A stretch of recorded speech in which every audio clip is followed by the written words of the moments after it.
অন্তত আমার সময়ে গণমাধ্যমের উপর সরকারি যে হস্তক্ষেপের জায়গা সেটি একেবারেই কম ছিল। এই জুলাই গণঅভ্যুত্থানের পরবর্তীতে আমরা যে মুক্ত গণমাধ্যমের প্রত্যাশা করি এবং জনগণের মিডিয়ার প্রতি যে আস্থা বিশ্বাসের জায়গা সেটি সম্পূর্ণরূপে নিশ্চিত হবে না। ফলে মিডিয়ার সুশাসনের বিষয়টি মিডিয়ার ভিতর থেকেই নিশ্চিত করা উচিত, সেই বিষয়ে উদ্যোগ গ্রহণ করা উচিত।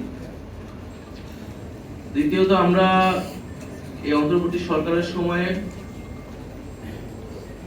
প্রচুর মিস ইনফরমেশনের একটা ক্যাম্পেইন দেখেছি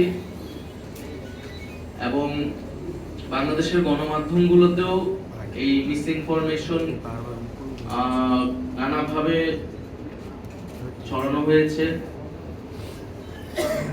সেই জায়গা থেকে আমাদের আরো সচেতন এবং পেশাদারিত্বের জায়গা আসলে আসা উচিত, কারণ দল হিসেবে বা একটা রাজনৈতিক শক্তি হিসেবে আমরা বিভিন্ন সময় এটার ভিকটিম হয়েছি এবং হচ্ছি। আমাদের বিভিন্ন সময় বিভিন্ন কথা ভুলভাবে স্থাপন করা হচ্ছে এবং একটা মিডিয়া কর্তৃক একটা রাজনৈতিক মেরুকরণের চেষ্টার জন্য বিভিন্ন সময় আমাদের বক্তব্য বোর্ডকে ভিন্নভাবে উপস্থাপন করা হচ্ছে। সেই জায়গা থেকে আমরা আশা করব যে রাজনৈতিক দলগুলোর সাথে গণমাধ্যমের যে সম্পর্ক সেই সম্পর্ক আরো ইতিবাচক হবে এবং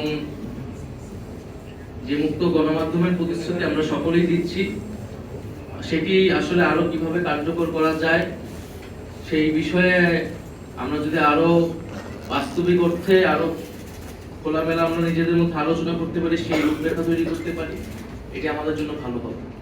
গণমাধ্যম সংস্কার কমিশন আসলে অনেক আগেই হয়েছে, আমি উপদেষ্টা থাকার সময় হয়েছিল এবং আমাদের যে সময়সীমা সেই সময় ছিল যে গণমাধ্যম সংস্কার কমিশনের সুপারিশগুলা দ্রুত আসবে এবং বাস্তবায়ন হবে, সেটি অনাকাঙ্ক্ষিতভাবে অনেক দেরি করছে। আমি মনে করি যে সেটি দ্রুত হওয়া উচিত, কারণ সেই সংস্কারের রূপরেখাগুলো আসলে এবং বাস্তবায়ন হওয়া শুরু করলে আমরা আসলে বলতে পারবো যে জুলাই গণঅভ্যুত্থানের পরে আসলে গণমাধ্যমের পরিবর্তনটা দৃশ্যমান হচ্ছে। গণমাধ্যমের যেই মালিকানার বিষয়টা আসছে, আমরা এটা সমর্থন করি যে মালিকানার বিষয়টা সুস্পষ্ট হওয়া উচিত।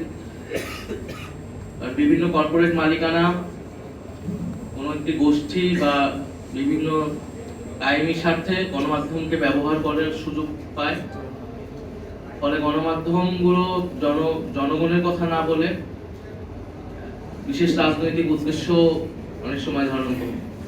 সেই জায়গায় রাজনৈতিক দলগুলোকে যেরকম তাদের অর্থনৈতিক স্বচ্ছতার জন্য এই সময়ে অ্যাকাউন্টেবল করা হচ্ছে, আমাদেরকে অ্যাকাউন্টেবল করা হচ্ছে, একইভাবে মিডিয়ার যে আয়ের গণমাধ্যমে যে বিনিয়োগের উৎস, মালিকানা, একটি কর্পোরেট মালিকানা কতটি পত্রিকা থাকতে পারবে সে বিষয়ে আমাদের নীতি সুস্পষ্ট নীতিমালা প্রয়োজন।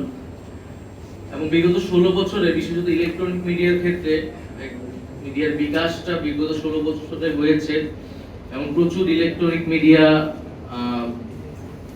ছাড়পত্র পেয়েছে, লাইসেন্স পেয়েছে, সেটার আসলে নীতিমালা প্রয়োজন এবং সেই সময়ে যে উদ্দেশ্য থেকে বা যেই ধরনের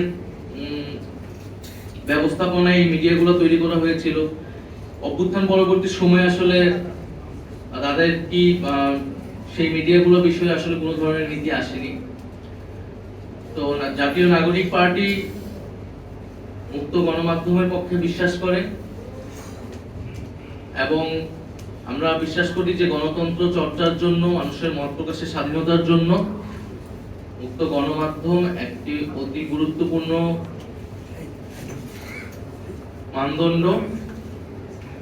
ফলে আমাদের এই আন্দোলনে কিন্তু মত প্রকাশের যে অধিকার, সেই অধিকার হরণ থেকেই এই আন্দোলনের যাত্রা শুরু।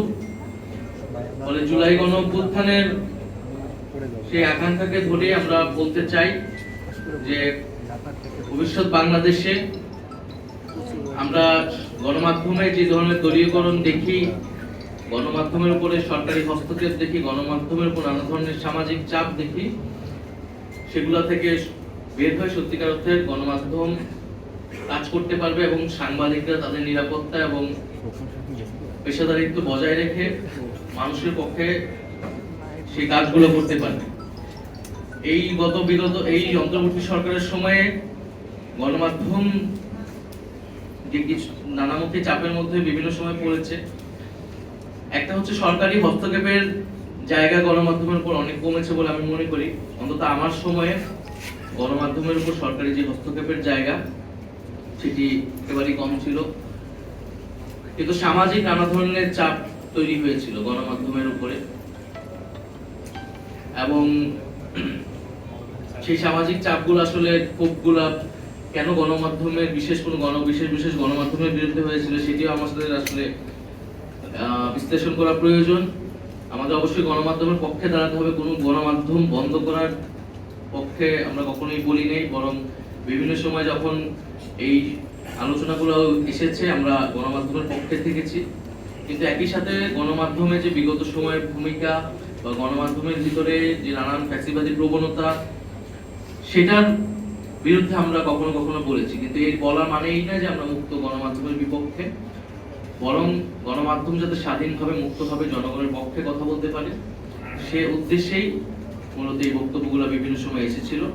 তো আজকের আলোচনায় সম্পাদক পরিষদকে আন্তরিকভাবে ধন্যবাদ এবং কৃতজ্ঞতা জানাচ্ছি, এবং আমরা সে আকাঙ্ক্ষা করি, সেই প্রতিশ্রুতি রাখি যে বাংলাদেশে একটি মুক্ত গণমাধ্যম এবং সত্যিকার অর্থে একটি গণতান্ত্রিক ব্যবস্থা গড়ে উঠবে।